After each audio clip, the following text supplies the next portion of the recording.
YKSന്റെ പുതിയൊരു എപ്പിസോഡിലേക്ക് എല്ലാവർക്കും സ്വാഗതം. നമ്മൾ ഇന്ന് വന്നിരിക്കുന്നത് ആലപ്പുഴ ജില്ലയിലെ അതിമനോഹരമായ ടൂറിസ്റ്റ് സ്പോട്ടുകളിൽ ഒന്നായിട്ടുള്ള കുട്ടനാട്ടിലെ തന്നെ കൈനഗരിയിലേക്കാണ്. അവിടുത്തെ കാഴ്ചകളിലേക്കും വിശേഷങ്ങളിലേക്കാണ് നമ്മൾ ഇന്ന് പോകുന്നത്. ഇന്നത്തെ എൻ്റെ യാത്രയിൽ എൻ്റെ 1-2 സുഹൃത്തുക്കളും കൂടെ ഉണ്ട്. ഞങ്ങൾ ഒരുമിച്ച് അതിരാവിലെ കൈനഗരിയിലേക്ക് എത്തിയതാണ്.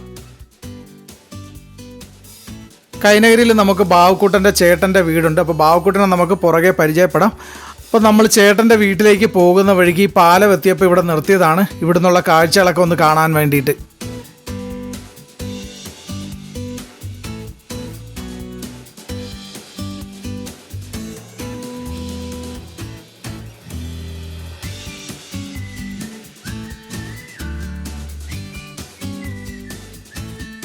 സമയം ഏകദേശം രാവിലെ 7:30 മണിയായപ്പോഴത്തേക്കും സൈഡിൽ കെട്ടിയിരുന്ന ഹൗസ് ബോട്ടുകളെല്ലാം അഴിച്ചുകൊണ്ട് പോകാൻ തുടങ്ങി. ഇതിലൊക്കെ ഗസ്റ്റുകളുള്ളതാണ്. അപ്പോൾ രാത്രി ഇതൊന്നും ഓടത്തില്ല, ഇതെല്ലാം ഇതുപോലെ സൈഡിൽ കെട്ടിയിടും. ഇപ്പോൾ ഈ പോകുന്ന ഹൗസ് ബോട്ടുകളിലെല്ലാം ഉള്ള ഗസ്റ്റിനെ ഒന്നുകിൽ ആലപ്പുഴ ജെട്ടി അല്ലെങ്കിൽ പള്ളാത്തുരുത്തി ജെട്ടി അവിടേക്ക് ഇറക്കാനായിട്ടാണ് ഇവർ പോകുന്നത്. ഏകദേശം 10 മണിയോടുകൂടി ഈ ഗസ്റ്റുകളെല്ലാവരും അവിടെ ഇറക്കും. അതിനു മുമ്പായിട്ട് തന്നെ അവർക്കുള്ള ബ്രേക്ക്ഫാസ്റ്റും കാര്യങ്ങളും ഒക്കെ കൊടുത്തിട്ടുണ്ടാവും. ഹൗസ് ബോട്ടുകൾ കൂടാതെ കണ്ട് ദൈനംദിന ആവശ്യങ്ങൾക്ക് തങ്ങളുടെ ചെറുവള്ളങ്ങളും തുഴഞ്ഞു പോകുന്ന സാധാരണക്കാരായിട്ടുള്ള ആൾക്കാരെയും നമുക്കിവിടെ കാണാൻ സാധിക്കുന്നതാണ്.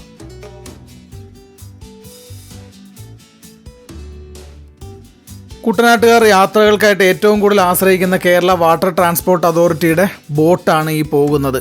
മറ്റു ജില്ലകളിലുള്ളവർ KSRT ബസ്സിനെ ആശ്രയിക്കുമ്പോൾ അല്ലെങ്കിൽ പ്രൈവറ്റ് ബസ്സുകളെ ആശ്രയിക്കുമ്പോൾ കുട്ടനാട്ടുകാർക്കുള്ള ഏക ആശ്രയം എന്ന് പറയുന്നത് വാട്ടർ ട്രാൻസ്പോർട്ട് അതോറിറ്റിയുടെ ഈ ബോട്ടുകളാണ്. തന്നെയുമല്ല, മറ്റ് യാത്രാ സംവിധാനങ്ങളിൽ ഏർപ്പെടുത്തിയിരിക്കുന്ന പോലുള്ള ഒരു ഭീമമായ ചാർജൊന്നും ബോട്ട് സർവീസുകൾക്ക് ഇവിടെ ട്രാൻസ്പോർട്ട് അതോറിറ്റി ഈടാക്കുന്നില്ലെന്നുള്ളതാണ്.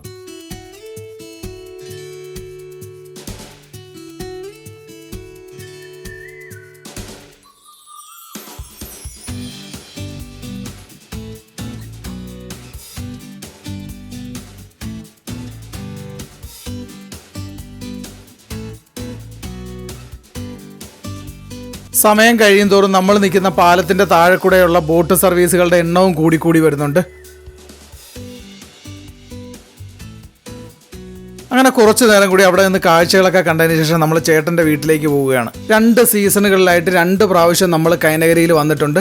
ഈ 2 പ്രാവശ്യത്തെയും കാഴ്ചകളെന്ന് പറയുന്നത് എൻറ്റയർലി ഡിഫറൻ്റ് ആണ് കൈനഗരിയിൽ നിന്നുള്ളത്. ഈ വീഡിയോയിൽ മുന്നിലേക്ക് പോകുമ്പോഴത്തേക്കും നമുക്കത് കൃത്യമായിട്ട് മനസ്സിലാവും എന്തുകൊണ്ടാണ് അതങ്ങനെ പറയുന്നതെന്ന്.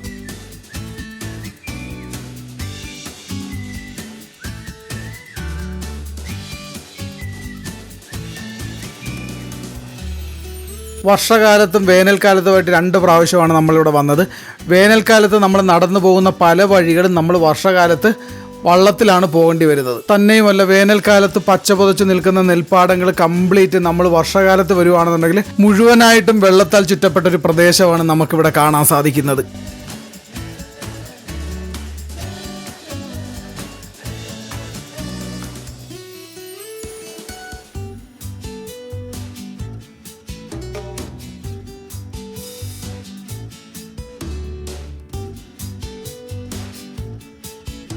പുറമേ നിന്ന് വരുന്നവർക്ക് കുട്ടനാടെന്ന് പറയുമ്പോഴത്തേക്ക് റീൽസും വീഡിയോസും ഒക്കെ ആയിട്ട് ഒരാഘോഷമാണ്. അവർ കുറച്ച് ദിവസം ഇവിടെ നിൽക്കും, റീൽസും വീഡിയോസും ഒക്കെ എടുത്ത് തിരിച്ചു പോകും.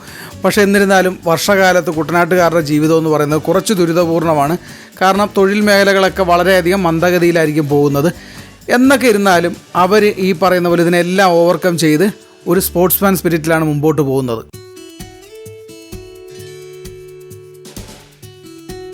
ഇവിടെ ഈ കാണുന്ന ചെറിയ തുരുത്തുകളിലെല്ലാം തന്നെ താമസക്കാരുണ്ടെന്നുള്ളതാണ്. അതേസമയം ഇത് വർഷകാലമായി കഴിയുമ്പോഴത്തേക്ക് ഈ വീടുകളും തുരുത്തുകളും എല്ലാം മൊത്തത്തിൽ വെള്ളത്താൽ ചുറ്റപ്പെട്ടിട്ടുള്ള ഒരവസ്ഥയായിരിക്കും.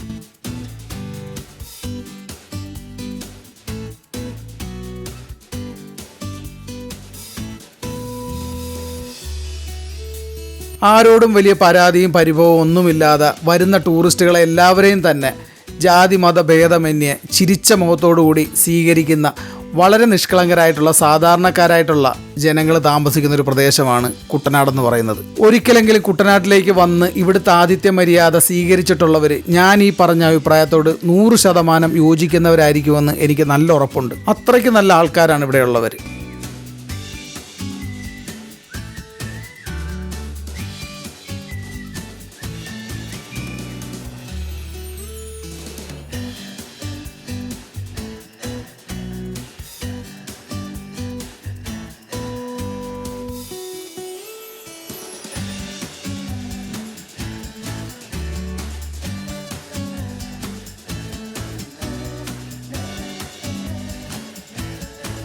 നമ്മൾ വന്ന വണ്ടി നമ്മൾ പാടത്തിൻ്റെ കരയിൽ അവിടെ ഒരിടത്ത് പാർക്ക് ചെയ്തിട്ട് നമ്മൾ വീട്ടിൽ വന്ന് ചേട്ടനെയും കൂട്ടിയിട്ട് ഇവിടെ കായലിൻ്റെ നടുക്കൊരു ബോട്ട് ടെർമിനലുണ്ട്, അത് കാണാനായിട്ട് പോവുകയാണ്.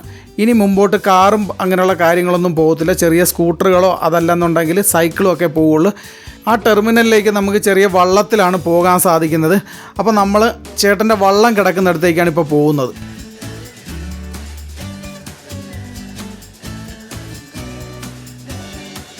നാല് വശവും വെള്ളത്താൽ ചുറ്റപ്പെട്ട് കിടക്കുന്ന സ്ഥലമാണെന്നുണ്ടെങ്കിൽ തന്നെയും വളരെ വൃത്തിയായിട്ടാണ് അവരിവിടെ എല്ലാം സൂക്ഷിച്ചിരിക്കുന്നത്. കഴിയുന്നത് നിങ്ങൾ ഇങ്ങോട്ടേക്ക് വരുന്നവരും ഇവിടെ വേസ്റ്റും കാര്യങ്ങളൊന്നും വലിച്ചെറിഞ്ഞ് വൃത്തികേടാക്കാതിരിക്കാൻ നോക്കുക.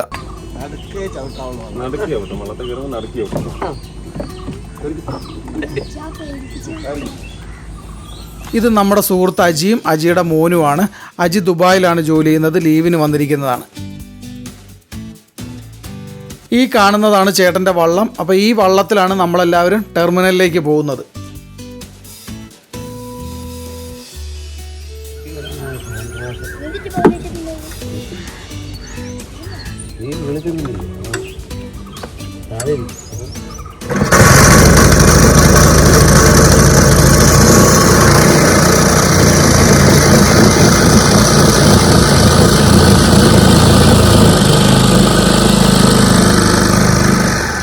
എൻ്റെ തൊട്ടു പുറകിലിരിക്കുന്നതാണ് ബാവുക്കുട്ടൻ. അത് കഴിഞ്ഞിരിക്കുന്നത് ചേട്ടൻ, വള്ളം ഓടിക്കുന്നതാണ് റോയ് ചേട്ടൻ. ഞങ്ങൾ 3 പേരും മാത്രമാണ് ഇവിടെ കാഴ്ചകൾ കാണാൻ വന്നവർ. ബാക്കി റോയ് ചേട്ടനും ചേട്ടനും ഒക്കെ അവരുടെ വീടും താമസവും ഒക്കെ ഇവിടെ തന്നെയാണ്.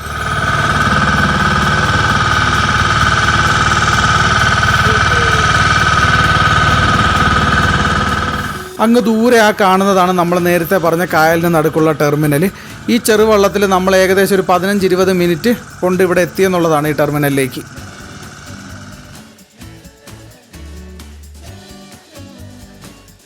ഏറ്റവും അവസാനം ഞാൻ ഈ ടെർമിനലിലേക്ക് വരുന്നത് 2022 നവംബറിലാണ്. അന്ന് ഞാൻ വരുമ്പോഴത്തേക്ക് ഇവിടെ അത്യാവശ്യം തിരക്കും കുറേ അധികം കച്ചവടക്കാരും ഒക്കെ ഉണ്ടായിരുന്നു. നല്ല തിരക്കായിരുന്നു ഇവിടെ. ഇപ്പോൾ വന്ന് നോക്കുമ്പോഴത്തേക്ക് ഇവിടെ ശരിക്കും പറഞ്ഞാൽ തിരക്കും കാര്യങ്ങളൊന്നുമില്ല. തന്നെയല്ല, കച്ചവടക്കാരെന്ന് പറയാനായിട്ട് ആരും തന്നെ ഇല്ല ഇവിടെ. അതിനെക്കുറിച്ച് ചോദിച്ചപ്പോഴത്തേക്കാണ് പറയുന്നത് ഇവിടെ ശരിക്കും പറഞ്ഞാൽ വീക്കെൻഡുകളിൽ മാത്രമേ ഇപ്പോൾ കച്ചവടക്കാരും കാര്യങ്ങളൊക്കെ ഉള്ളൂ. തന്നെയുമല്ല, ഈ ടെർമിനലിൽ ഇപ്പോൾ ബോട്ടും കാര്യങ്ങളൊന്നും അടുപ്പിക്കുന്നതുമില്ല. ഇവിടെ അത്ര വലിയ ഒരു ബിസിനസ്സും കാര്യങ്ങളൊന്നും ഇപ്പോൾ നടക്കുന്നില്ലെന്നുള്ളതാണ്.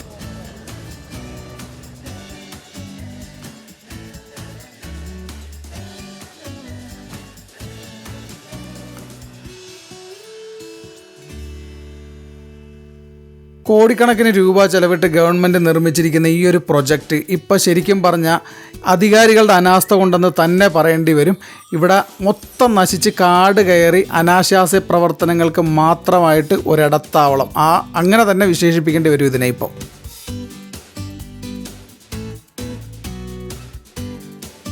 ടെർമിനലിനോട് ചേർന്ന് തന്നെ ഇതിൻ്റെ ബാക്കിലായിട്ട് കുറച്ച് ഹട്ടുകളും കടമുറികളും അതുപോലെ തന്നെ ഒരു ഹോട്ടൽ സെറ്റപ്പും എല്ലാം ഇവിടെ പണിതിട്ടിട്ടുണ്ടെന്നുള്ളതാണ്. പക്ഷേ അതെല്ലാം ഇപ്പോൾ കാട് കയറി അങ്ങോട്ടൊന്നും നമുക്ക് കയറി ചെല്ലാൻ പറ്റാത്ത ഒരു സാഹചര്യത്തിൽ കാട് കയറി കിടക്കുകയാണെന്നുള്ളതാണ്.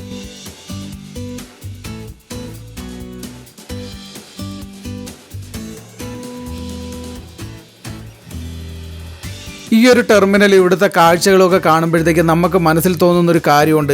ഇതിനൊക്കെ ആരുടെയൊക്കെയോ പ്രത്യേക താല്പര്യങ്ങളെ സംരക്ഷിക്കാൻ വേണ്ടി മാത്രമാണ് ഇതിങ്ങനെ ആക്കിയെടുക്കുന്നതെന്ന്. അതല്ലെന്നുണ്ടെങ്കിൽ കുട്ടനാടിൻ്റെ ടൂറിസം മാപ്പിൽ വളരെയധികം ശ്രദ്ധ നേടി ഇടം പിടിക്കേണ്ട ഒരു സ്ഥലമാണ് ഈ ടെർമിനൽ എന്ന് പറയുന്നത്. പക്ഷേ ഇന്നത്തെ ഇതിൻ്റെ ഒരു സാഹചര്യം കാണുമ്പോൾ അത് പാടെ മാറ്റിമറിക്കുന്ന ഒരു കാഴ്ചകളാണ് നമുക്കിവിടെ കാണാൻ പറ്റുന്നത്.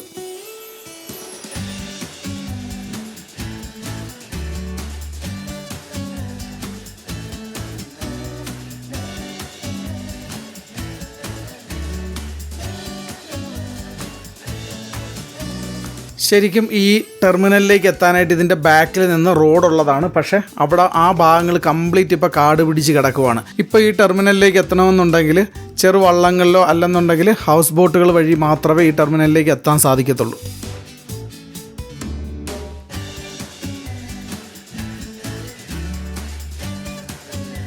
വൈകുന്നേരങ്ങളിലും അതുപോലെ തന്നെ വീക്കെൻഡുകളിലും ഇവിടേക്ക് ചെറുവള്ളങ്ങളിൽ വരുന്ന കുറച്ച് കച്ചവടക്കാരുടെ ആ ഒരു തിരക്കൊഴിച്ചാൽ വേറെ ഒന്നും ഇപ്പോൾ ഇവിടെ ആക്ടിവിറ്റീസായിട്ട് ഈ ടെർമിനലിൽ ഇല്ലെന്നുള്ളത് തന്നെയാണ്.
അങ്ങനെ കാഴ്ചകളൊക്കെ കണ്ട് നിൽക്കുമ്പോഴത്തേക്കാണ് അവിടേക്ക് ഒരു സ്പീഡ് ബോട്ടുമായിട്ടൊരു ചേട്ടൻ വന്നത്.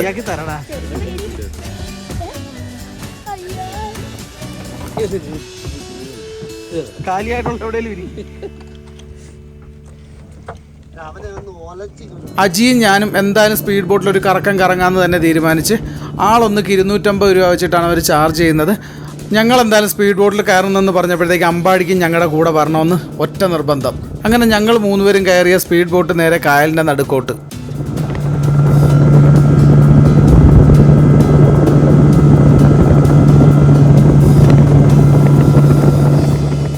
രാവിലെ ആണെന്ന് പറഞ്ഞാലും അത്യാവശ്യം നല്ല ചൂടുണ്ട്.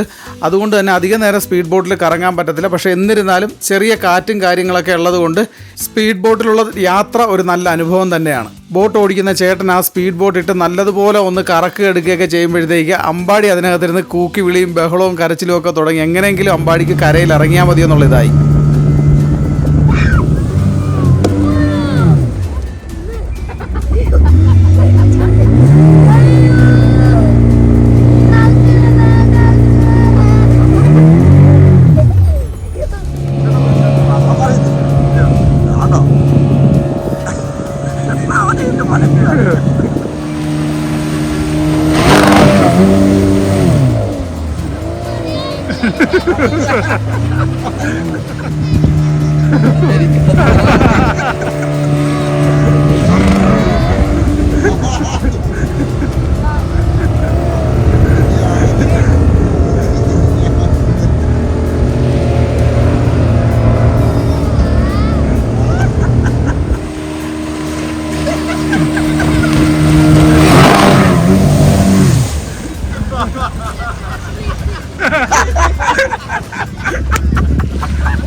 ഏതാണ്ട് ഒരു 1/4 മണിക്കൂർ നമ്മളുമായിട്ട് ആ ചേട്ടൻ സ്പീഡ് ബോട്ടിൽ അവിടെയൊക്കെ കറങ്ങി നടന്ന് കാഴ്ചകളൊക്കെ കാണിച്ചതിന് ശേഷം തിരിച്ച് നമ്മളെ കൊണ്ടുവന്ന് ടെർമിനലിലേക്ക് ഇറക്കി. ടെർമിനലിൽ നിന്നുള്ള കാഴ്ചകളൊക്കെ കണ്ടതിന് ശേഷം നമ്മൾ വന്ന വള്ളത്തിൽ തന്നെ തിരിച്ച് കരയിലേക്ക് പോവുകയാണ്.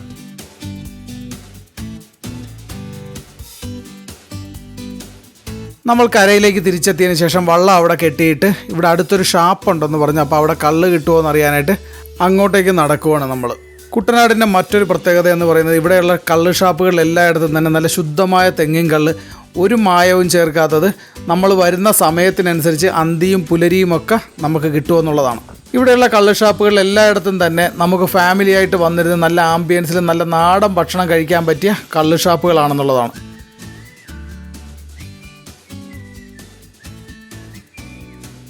നമ്മൾ വന്ന ഈ ഷാപ്പ് ഇരിക്കുന്ന പ്രദേശം എന്ന് പറയുന്നത് ചുറ്റും പാടമാണ്. മൊത്തം ഇങ്ങനെ നെല്ല് വിളഞ്ഞ് നിൽക്കുവാണ്.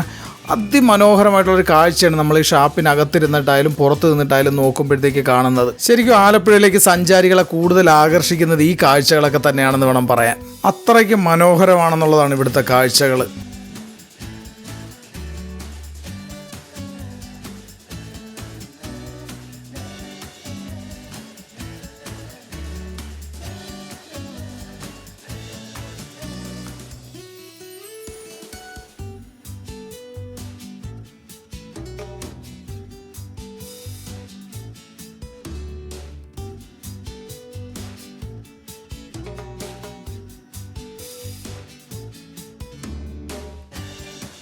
നമ്മൾ കുറച്ച് നേരത്തെയാണ് ഷാപ്പിലേക്ക് എത്തിയത്. അതുകൊണ്ട് തന്നെ ഇവിടെ ഭക്ഷണമൊന്നും റെഡി ആയിട്ടില്ല, ആകുന്നതേ ഉള്ളൂ. തന്നെയുമല്ല പുലരിക്കുള്ള കള്ള് എത്തിയിട്ടുമില്ല, അതും കുറച്ച് കഴിയുമ്പോഴെത്തുള്ളൂ. ഇവിടെ ഉള്ളത് അന്തിക്കള്ളാണ്. നമ്മളവിടെ കുറച്ചേറെ നേരം വെയിറ്റ് ചെയ്ത്, എന്നിട്ടും മധുരക്കള്ള് നമുക്ക് കിട്ടിയില്ല. അവിടെ ഉള്ളത് തലേ ദിവസത്തെ കള്ളാണ്. എന്തായാലും നമ്മൾ അതിൽ നിന്ന് കുറച്ച് മേടിച്ച് കുടിച്ചുകൊണ്ട് നമ്മൾ അവിടുന്ന് ഇനിയൊരു സ്ഥലമുണ്ട്, അവിടേക്ക് പോവുകയാണ്. നമ്മൾ ഈ നിൽക്കുന്ന കള്ള് ഷാപ്പിൽ നിന്ന് നമ്മൾ പോകേണ്ട സ്ഥലത്തേക്ക് അത്യാവശ്യം നല്ല ദൂരമുണ്ട് നടക്കാനായിട്ട്. നല്ല വെയിലും അടിച്ചു തുടങ്ങിയിട്ടുണ്ട്, അത്യാവശ്യം നല്ല ചൂടാണ് ഇപ്പോൾ. നമ്മൾ ഈ പോകുന്ന സ്ഥലത്തേക്ക് നമ്മൾ വരുന്നത് മഴക്കാലത്താണെന്നുണ്ടെങ്കിൽ ചെറുവള്ളത്തിൽ മാത്രമേ അങ്ങോട്ട് പോകാൻ പറ്റുള്ളൂ. ഈ കാണുന്ന പ്രദേശം കംപ്ലീറ്റ് വെള്ളത്തിൻ്റെ അടിയിലായിരിക്കും. ചേട്ടൻ നമ്മളെയും കൊണ്ട് അങ്ങോട്ട് പോകുന്നത് അവിടെ ചെന്നിട്ട് കരിക്കുമൊക്കെ ഇട്ട് നല്ല കുറച്ച് പരിപാടികളുണ്ട്. അവിടെ നിന്ന് കക്കയൊക്കെ വാരാൻ പറ്റുമെന്ന് പറഞ്ഞിട്ടാണ് നമ്മളെയും കൂട്ടി അങ്ങോട്ടേക്ക് പോകുന്നത്. എന്തായാലും അവിടെ ചെന്നാലേ നമുക്ക് അവിടുത്തെ കാര്യങ്ങളെക്കുറിച്ച് അറിയാൻ പറ്റുള്ളൂ. ഞാൻ ആദ്യമായിട്ടാണ് അങ്ങോട്ടേക്ക് പോകുന്നത്.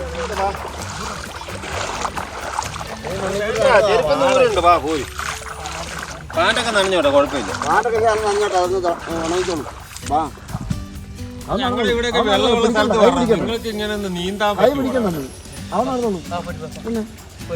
അവന് കണ്ണ് കാണാമല്ലോ.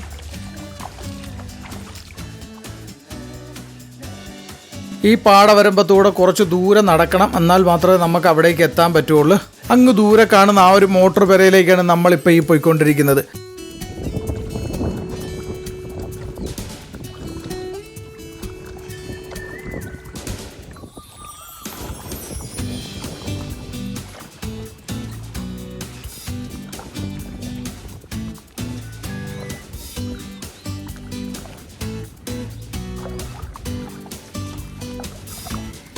ഇതിപ്പോൾ നമ്മളെങ്ങോട്ടാ പോകുന്നത്?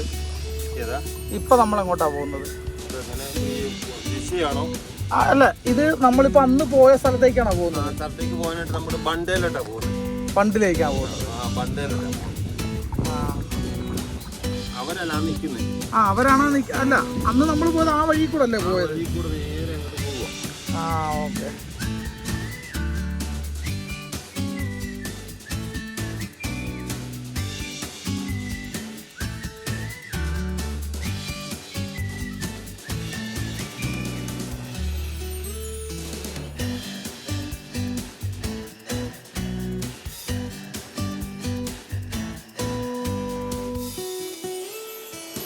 അതേസമയം നമ്മളിവിടെ വരുന്നത് മഴ സീസണിലാണെന്നുണ്ടെങ്കിൽ തീർച്ചയായിട്ടും നമുക്ക് അങ്ങോട്ട് പോകണമെന്നുണ്ടെങ്കിൽ ചെറിയ കൊതുമ്പ് വള്ളങ്ങളുണ്ട് ഇവിടെ. അത്തരം വള്ളങ്ങളിൽ മാത്രമേ നമുക്ക് അങ്ങോട്ടേക്ക് പോകാൻ പറ്റുള്ളൂ. തന്നെയുമല്ല, ഇവിടുത്തെ കാഴ്ചകളെന്ന് പറയുന്നത് തീർത്തും ഡിഫറൻ്റ് ആയിട്ടുള്ളൊരു കാഴ്ചയായിരിക്കും.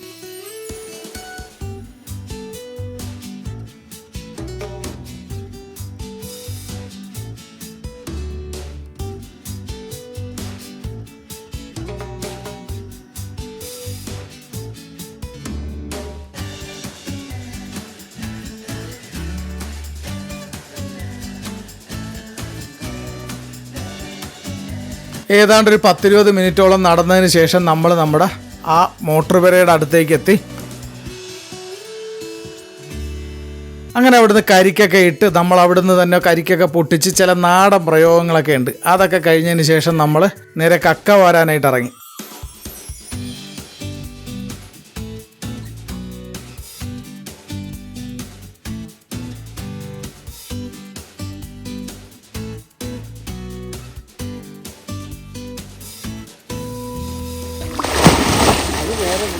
ഇവിടെ നമുക്ക് മുങ്ങിയാൽ കിട്ടുന്ന അത്യാവശ്യം നല്ല വലിയ കക്ക തന്നെയാണ്.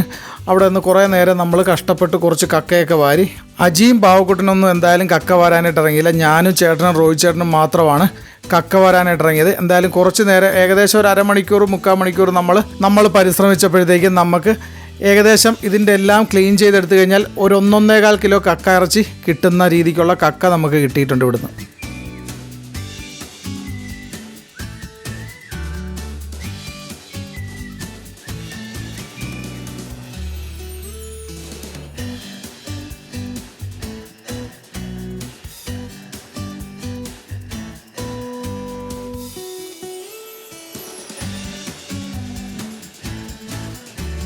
നമ്മൾ ഈ കക്ക വരുന്നത് ഒരു തോടാണ്, ഇത് കായലല്ല. ഈ തോട് ചെന്ന് കായലിലേക്ക് ചേരുവാണ് ചെയ്യുന്നത്. നമ്മൾ ഈ നിൽക്കുന്നതിന് തൊട്ടടുത്തുകൂടെ തന്നെയാണ് പള്ളാതുരുത്തി ജെട്ടിയിൽ നിന്നുള്ള ഹൗസ് ബോട്ടുകൾ യാത്ര ചെയ്യുന്നത്. ഈ വീഡിയോ കാണുന്ന എൻ്റെ എല്ലാ പ്രേക്ഷകരോടുമായിട്ടുള്ള മറ്റൊരു കാര്യം എന്ന് പറയുന്നത്, നമ്മൾ ഈ നിൽക്കുന്ന പ്രോപ്പർട്ടി എന്ന് പറയുന്നത് തീർത്തും പ്രൈവറ്റ് പ്രോപ്പർട്ടിയാണ്. അതല്ലാതെ കണ്ട് ഇതൊരു പബ്ലിക് പ്ലേസ് അല്ല. അതുകൊണ്ട് നിങ്ങൾ ഇവിടെ കുട്ടനാട്ടിൽ വരുവാണെന്നുണ്ടെങ്കിൽ ഇവിടെയുള്ള ആൾക്കാരെ ബുദ്ധിമുട്ടിക്കാതെ കണ്ട് എൻജോയ് ചെയ്യാൻ കഴിയുന്നതും ശ്രമിക്കുക. കൂടാതെ കണ്ട് നമ്മൾ കൊണ്ടുവരുന്ന വേസ്റ്റുകളോ പ്ലാസ്റ്റിക്കുകളോ ഒന്നും തന്നെ ഇവിടെ കളഞ്ഞിട്ട് പോകാതിരിക്കുക. മറ്റൊരു കാര്യമെന്ന് പറയുന്നത്, ഇതിനകത്ത് കള്ള് കുടിക്കുന്നതോ കാര്യങ്ങളോ ഒക്കെ കാണിക്കുന്നുണ്ട്. പക്ഷേ ഇത് ആരെയും ഞാൻ കള്ള് കുടിക്കാനായിട്ട് പ്രേരിപ്പിക്കുന്നില്ല. കള്ള് കുടിക്കാൻ താല്പര്യമുള്ളവർ മാത്രം കള്ള് കുടിച്ചാൽ മതി. അത് താല്പര്യമില്ലാത്തവർ ഒരിക്കലും അതിനെ അനുകരിക്കണമെന്ന് ഞാൻ പറയത്തില്ല. ഈ കള്ള് ഷാപ്പുകൾ എല്ലായിടത്തും തന്നെ വളരെയധികം ടേസ്റ്റായിട്ടുള്ള ഫുഡ് കിട്ടും. നിങ്ങളെല്ലാവരും ആ ഫുഡ് എൻജോയ് ചെയ്യുക. ഇവിടെ നിന്നുള്ള കാഴ്ചകളും എൻജോയ് ചെയ്യുക. അങ്ങനെ അവിടെ നിന്ന് കക്കയും എല്ലാം വാരിയെടുത്ത് കരിക്കുമൊക്കെ കുടിച്ചിട്ട് നമ്മൾ തിരിച്ച് വീട്ടിലേക്ക് യാത്ര തിരിക്കുകയാണ്. മറ്റൊരു സ്ഥലത്തെ കാഴ്ചകളും വിശേഷങ്ങളുമായിട്ട് അടുത്തൊരു വീഡിയോയിൽ കാണുന്നത് വരെ എല്ലാവർക്കും ബൈ ബൈ.